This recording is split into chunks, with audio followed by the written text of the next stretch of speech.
British हुकूमत से आज़ादी हासिल करने के लिए 1857 से लेकर 1947 तक कई जन आंदोलन चले, जिन्होंने देश को आज़ादी दिलाने में महत्वपूर्ण भूमिका निभाई।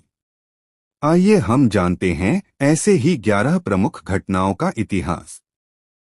1857 का विद्रोह मेरठ में सैन्य कर्मियों के विरोध से शुरू हुआ था। यह तेजी से कई राज्यों में फैल गया। पहली बार ब्रिटिश शासन को सेना की ओर से गंभीर चुनौती मिली। हालांकि ब्रिटिश सरकार इसे 1 वर्ष के अंदर दबाने में सफल रही। यह निश्चित रूप से एक ऐसी लोकप्रिय क्रांति थी जिसमें भारतीय शासक, जनसमूह, किसान और नागरिक सेना शामिल थी। लोगों ने इसमें उत्साह से भाग लिया। इस विद्रोह को इतिहासकारों ने भारतीय स्वतंत्रता का पहला संग्राम कहा। 1885 में सुरेंद्र नाथ बैनर्जी ने भारतीय राष्ट्रीय कांग्रेस की स्थापना की। इसका मुख्य लक्ष्य मध्यम वर्गीय शिक्षित नागरिकों के विचारों को आगे लाना था। प्रारंभिक दौर में इसे ब्रिटिश सरकार के सेफ्टी वॉल्व के रूप में देखा गया।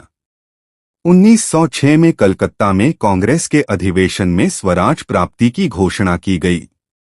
उसी के साथ स्वदेशी आंदोलन शुरू हो गया। 1905 में पश्चिम बंगाल का विभाजन हुआ। देश की राजधानी कलकत्ता से बदलकर दिल्ली कर दी गई। बंगाल विभाजन के खिलाफ उपजे आंदोलन को दबाने के लिए ब्रिटिश सरकार ने 1909 में कई सुधारों को लागू किया। इन्हें मार्लिमेंटो सुधारों के तौर पर जाना जाता है।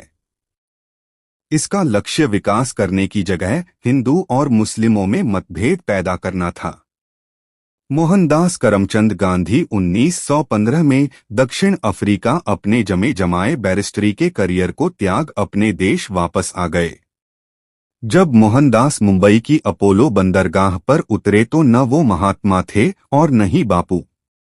लेकिन खेड़ा सत्याग्रह, चंपारण सत्याग्रह, स्वदेशी आंदोलन, असहयोग आंदोलन, सविनय अवज्ञा आंदोलन, भारत छोड़ो आंदोलन के बल पर भारत को आजाद कराने में अहम भूमिका निभाई।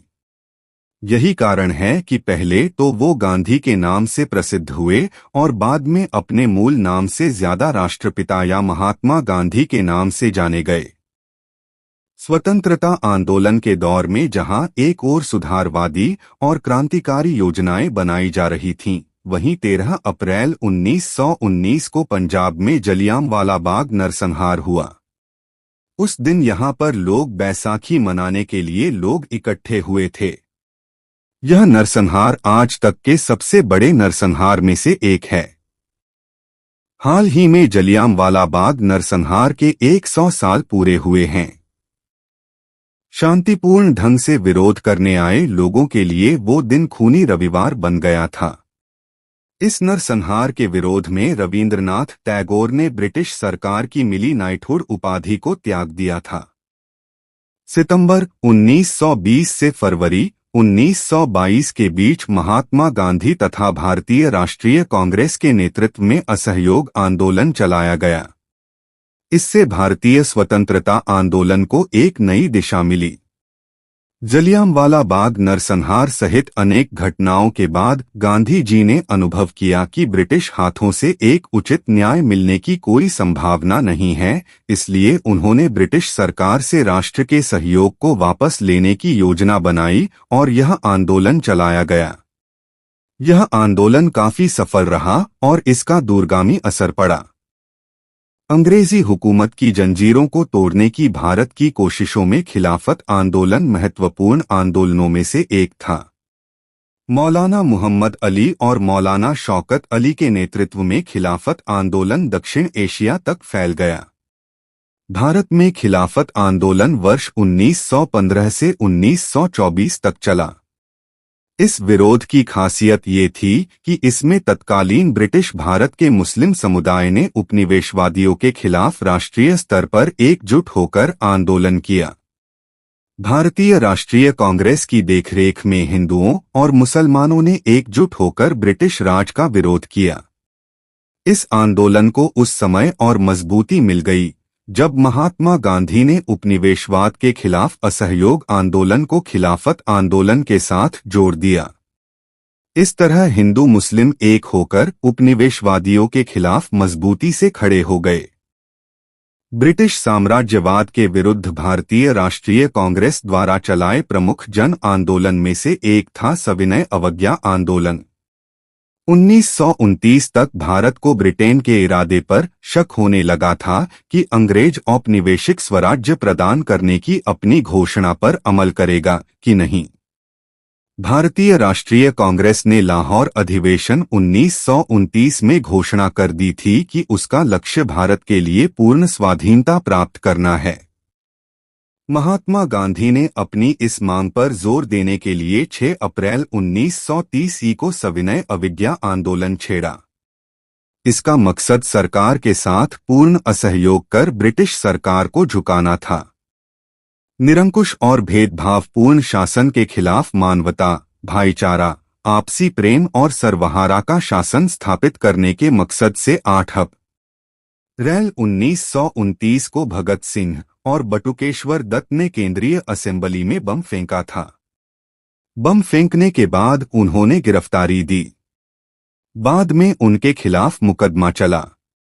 6 जून 1929 को दिल्ली के सेशन जज लियोनार्ड मिडिल्टन की अदालत में उन्हें दोषी करार दिया गया।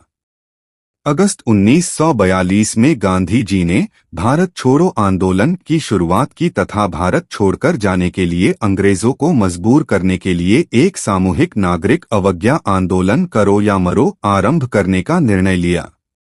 इस आंदोलन के बाद रेलवे स्टेशनों, दूरभाष कार्यालयों, सरकारी भवनों और अन्य स्थानों तथा उपनिवेश राज के संस्थानों पर बड़े स्तर पर हिंसा शुरू हो गई। इसमें तोड़फोड़ की कई घटनाएं हुई और सरकार ने हिंसा की इन गतिविधियों के लिए गांधी जी को उत्तरदायी ठहराया और कहा कि यह कांग्रेस की नीति का एक जानबूझकर किया गया कृत्य है। जबकि सभी प्रमुख नेताओं को गिरफ्तार कर लिया गया, कांग्रेस पर प्रतिबंध लगा दिया गया और आंदोलन को दबाने के लिए सेना को बुला लिया गया।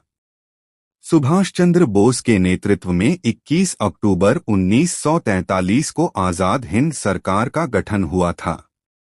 सुभाष चंद्र बोस ने आजाद हिंद फौज के कमांडर की हैसियत से भारत की अस्थायी सरकार बनाई। बहुत जल्द इसे जर्मनी, जापान, फिलीपींस, कोरिया, चीन, इटली और आयरलैंड ने मान्यता दी थी। सुभाष चंद्र बोस का मानना था कि अंग्रेजों के मजबूत शासन को केवल सशस्त्र विद्रोह के जरिए ही चुनौती दी जा सकती है।